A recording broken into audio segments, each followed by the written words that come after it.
হাসিনাকে ফেরতের বিষয়টি ভারত সরকারের কাছে কতটা গুরুত্বপূর্ণ?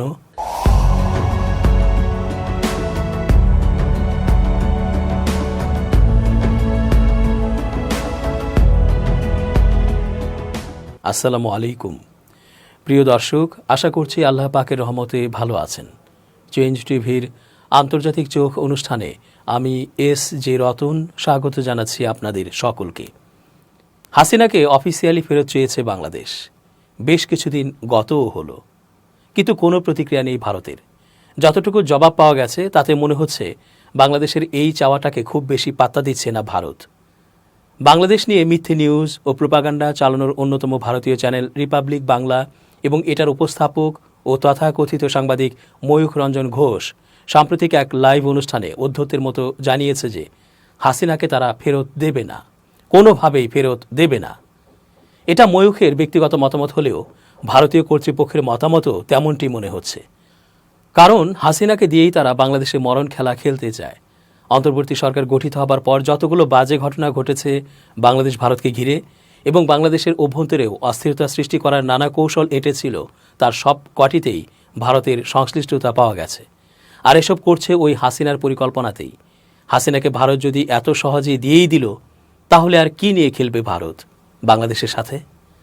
ছাত্র জনতার অভ্যুত্থানের মুখে পালিয়ে ভারতে আশ্রয় নেওয়া সাবেক প্রধানমন্ত্রী শেখ হাসিনাকে বাংলাদেশে প্রত্যর্পণের অনুরোধ বা দাবিটা যে আসবে একরকম জানাই ছিল।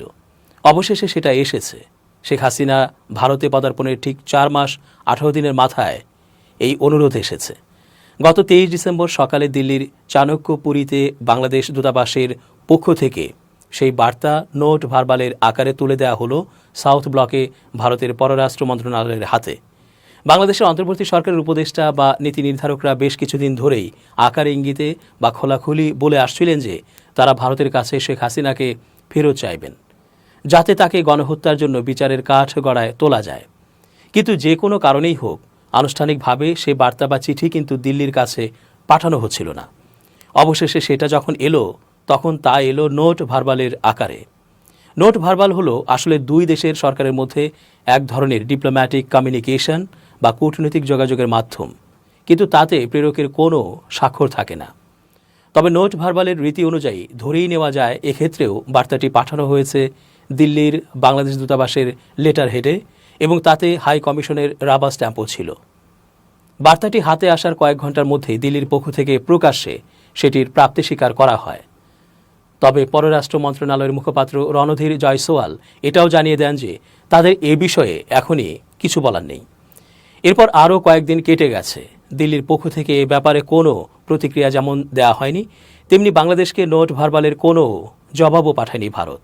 বস্তুত ভারত সরকারের একাধিক গুরুত্বপূর্ণ সূত্র দিল্লিতে আভাস দিয়েছেন তারা এই অনুরোধকে আদৌ খুব একটা গুরুত্ব দিচ্ছেন না। এমনকি বাংলাদেশ সরকারও যে খুব একটা সিরিয়াসনেস বা গুরুত্বের সঙ্গে অনুরোধটা করেছে সেটাও মনে করছেন না কর্মকর্তারা। তারপরেও এই বার্তার জবাব নিশ্চয়ই দেওয়া হবে, কিন্তু তার জন্য দিল্লি কোনো ধরনের তাড়াহুড়ো করবে না বলেই ইঙ্গিত পাওয়া যাচ্ছে।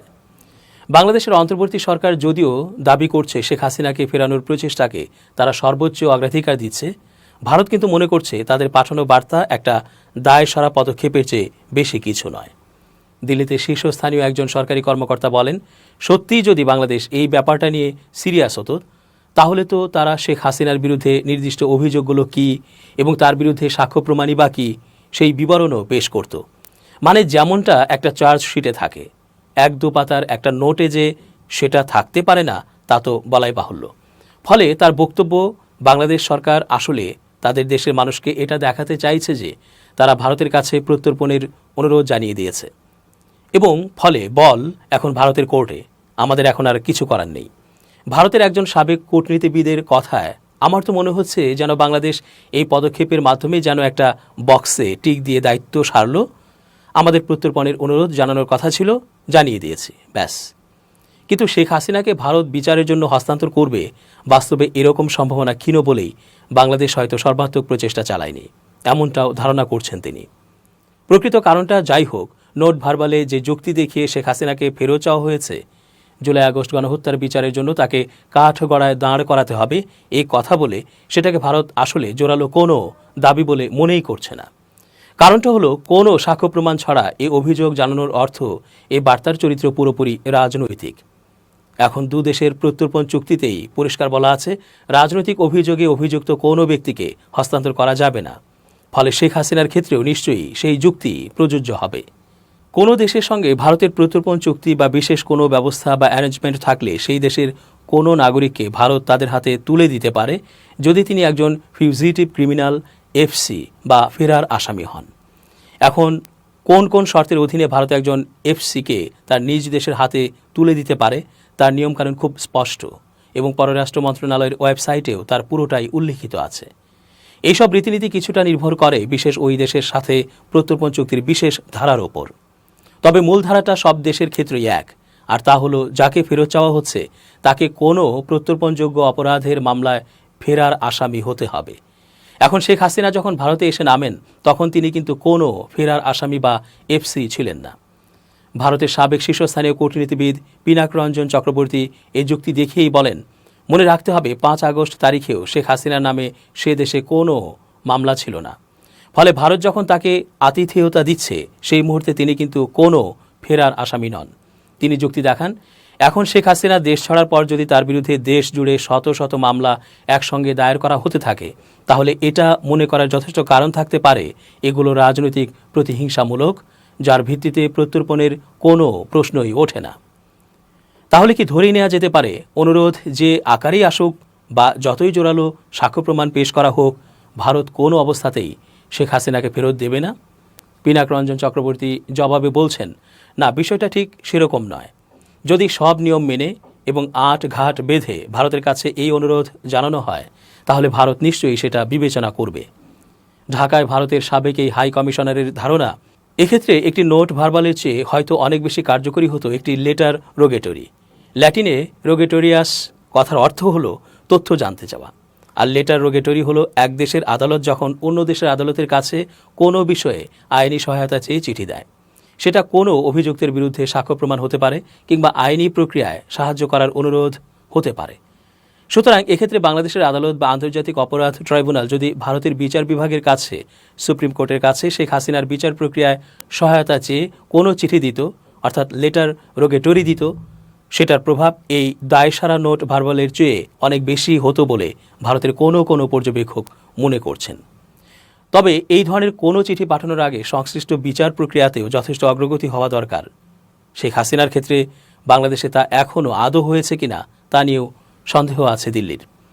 বিশ্লেষকদের কেউ কেউ মনে করেন শেখ হাসিনার প্রত্যর্পণের অনুরোধ ভারতের তেমন একটা আমল না দেওয়ার বড় কারণ হলো তার দেশ ছাড়ার পেছনে বাংলাদেশের সেনাবাহিনীর ভূমিকা নিয়ে প্রশ্ন।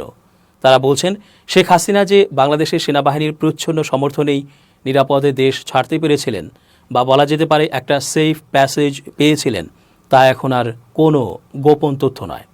ভারতের শাসক দল বিজেপির ঘনিষ্ঠ পররাষ্ট্রনীতি বিশেষজ্ঞ শুভ্রকমল দত্ত বলেন, ভারতের কাছে শেখ হাসিনাকে ফেরত চাওয়ার আগে আমি তো বলবো মোহাম্মদ ইউনূস সরকারের উচিত তাদের নিজেদের সেনাবাহিনীর কাছে জবাবদিহি চাওয়া, কেন তারা শেখ হাসিনাকে ভারতে যেতে দিল। বস্তুত শেখ হাসিনা গত 5 আগস্ট বাংলাদেশের সামরিক বাহিনীর একটি মিলিটারি এয়ারক্রাফটে করেই দিল্লির কাছে হিন্ডন বিমান ঘাঁটিতে এসে অবতরণ করেন।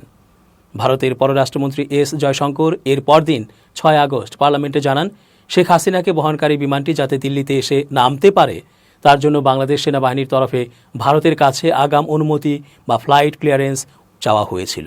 এবং সেই ঘটনার পর থেকে আজ অবধি বাংলাদেশ সেনাবাহিনীর নেতৃত্বেও কোনো পরিবর্তন হয়নি। তখনও বাহিনীর প্রধান ছিলেন জেনারেল ওয়াকারুজ্জামান, এখনও তিনি সেনাপ্রধান আছেন। ফলে যে পরিস্থিতিতেই শেখ হাসিনা ভারতে এসে থাকুন তার পেছনে বাংলাদেশের বর্তমান সেনা নেতৃত্বের একটা সক্রিয় ভূমিকা অবশ্যই ছিল, যা অস্বীকার করা কঠিন, বলছেন শুভ্রকমল দত্ত। তার কথায়, বাস্তবিক শেখ হাসিনা এখন আমাদের অতিথি হতে পারেন, কিন্তু এটাও মনে রাখতে হবে তাকে কিন্তু আমরা নিজে থেকে ডেকে আনিনি। বস্তুত ভারত সরকারের কর্মকর্তারা এর আগে একাধিকবার মনে করিয়ে দিয়েছেন বাংলাদেশ সেনাবাহিনীর সহায়তা নিয়েই শেখ হাসিনা ভারতে এসেছেন। ভারত কিন্তু তাকে বিমান পাঠিয়ে ইভ্যাকুয়েট করেনি বা তুলে নিয়ে আসেনি। ফলে 5 আগস্টের সেই ঘটনাক্রম আজ শেখ হাসিনার প্রত্যর্পণের অনুরোধকে বেশ কিছুটা দুর্বল করে দিচ্ছে বলেই ভারতের বিশ্বাস। কারণ রাষ্ট্রের একটি গুরুত্বপূর্ণ স্তম্ভ সেনাবাহিনী তাকে ভারতে আসতে সাহায্য করেছে, আর এখন রাষ্ট্রেরই আরেক স্তম্ভ নির্বাহী বিভাগ তাকে ভারত থেকে ফেরত চাইছে। এর মধ্যে তো একটা স্ববিরোধিতা আছেই, বলেন দিল্লিতে সাউথ ব্লকের একজন শীর্ষস্থানীয় কর্মকর্তা। দর্শক, আজকের মতো শেষ করছি এখানেই। ভালো থাকুন।